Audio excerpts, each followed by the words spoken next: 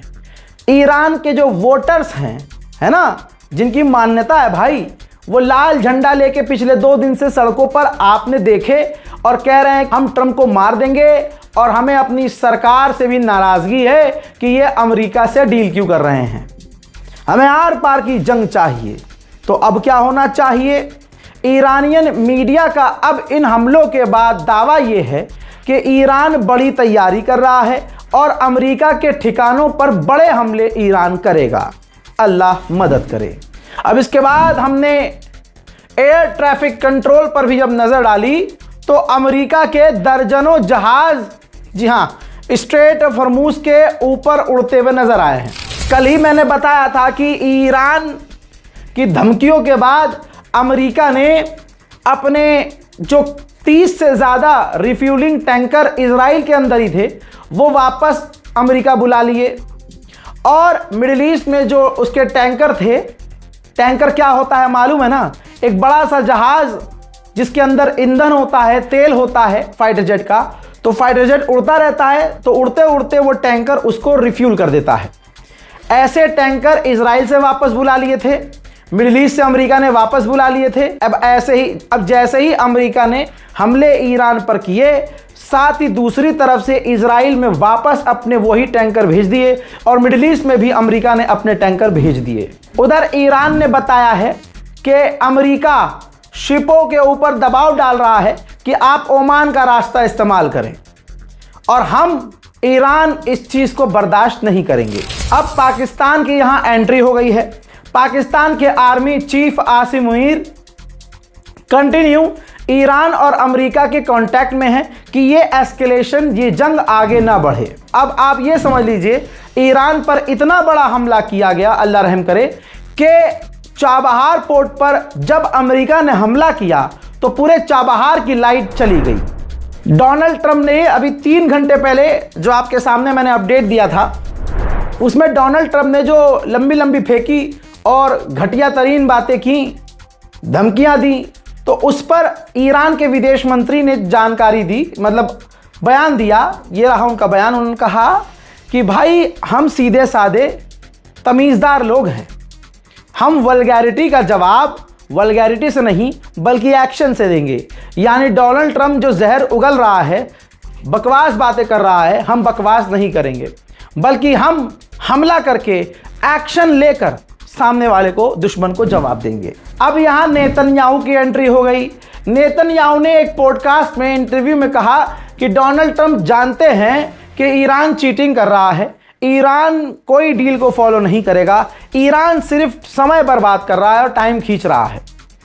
हम इजरायली इस स्थिति में हैं कि ईरान के खिलाफ कोई भी एक्शन लेने को तैयार है। अब स्ट्रेट ऑफ हॉर्मुज में भारत के कई जहाज फंसे हुए हैं, तो भारत डायरेक्ट ईरान से टच में है और बात कर रहा है कि हमारे कम से कम टैंकरों को ईरान निकलने दे।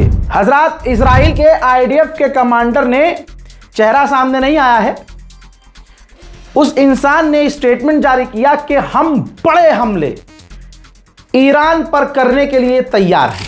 अब जेडी वेंस ने क्या कहा? जेडी वेंस ने कहा कि हम ईरान को ब्लॉक करेंगे, ईरान पर जवाबी कार्रवाई करते हुए हम ब्लॉकेज फिर से लागू कर देंगे, ब्लॉक कर देंगे रास्ता। स्ट्रेट ऑफ हॉर्मुज को अगर ईरान ने बंद किया तो हम ईरान पर हमले करते रहेंगे। अब मैं ये बात क्यों कह रहा था कि कुछ बड़ा होने वाला है, ठीक है, क्योंकि अब आप समझिए, आप खुद अब समझदार इतने हैं ही, अगर आप इन खबरों को देख रहे हैं, मिडिल ईस्ट के हालात समझ रहे हैं कि नेतन्याहू और डोनाल्ड ट्रंप की अभी थोड़ी देर पहले फ़ोन पर बात हो गई है। अब ये दो शैतान क्या बात कर रहे होंगे? अमेरिका और इजराइल ईरान के फ़ायदे की बात तो नहीं कर रहे होंगे, और मुझे पर्सनली ऐसा लगता है कि इजराइल को अब अमेरिका आगे करेगा कि भैया अब तुम देखो। लेकिन आप दुआ कीजिए और इस रिपोर्ट को शेयर कीजिए। उधर ईरान ने साफ कह दिया है कि हम अमेरिका से फाइनल एग्रीमेंट पर अब बात नहीं करेंगे। यानी डील जो मैंने 1 महीने पहले कह दिया था, भाई आप लोग जो देखने वाले हैं वो गवाह हैं इस बात के, मैंने पहले ही कह दिया था ये डील नहीं होगी और अमेरिका इस डील को खराब करेगा। उधर तुर्की के राष्ट्रपति कुर्दोगलू का भी आ गया है बयान। उन्होंने कहा कि हम नहीं चाहते कि स्ट्रेट ऑफ हॉर्मुज बंद हो जाए। ये आदमी न इस्लाम के समर्थन में बोल रहा है, न ईरान के समर्थन में बोल रहा है, बल्कि चंद फाइटर जेट और कुछ डिफेंस सिस्टम के लिए अमेरिका की चापलूसी कर रहा है। ईरान के विदेश मंत्री ने कतर के अमीर से बात की है। यह बहुत अच्छी बात है कि ईरान अरब देशों से कनेक्टेड है, बल्कि मैं तो यही चाहता हूं कि ईरान अरब देशों से जुड़ा रहे और उनसे लगातार बातचीत इनकी जारी रहे। ऐसा होने से अरब और ईरान के जब रिश्ते ठीक होंगे तो अमेरिका और इजराइल अकेला महसूस करने लगेंगे। एक तरफ ईरान पर हमले हो रहे थे, दूसरी तरफ जहां दूसरे देशों में ऐसे हालात में भगदड़ मच जाती है, लोग घरों में छुप जाते हैं। दोस्तों, दूसरी तरफ न ईरान के लोग सड़कों से हटे, न इराक के अंदर जो जनाजा खामनाई का निकल रहा है, जनाब खामनाई का, न उस जनाजे पे कोई फर्क पड़ा है। देखिए,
बस यही कहूंगा, दुआ कीजिए, दुआ कीजिए, दुआ कीजिए और इस रिपोर्ट को शेयर कीजिए। वस्सलाम।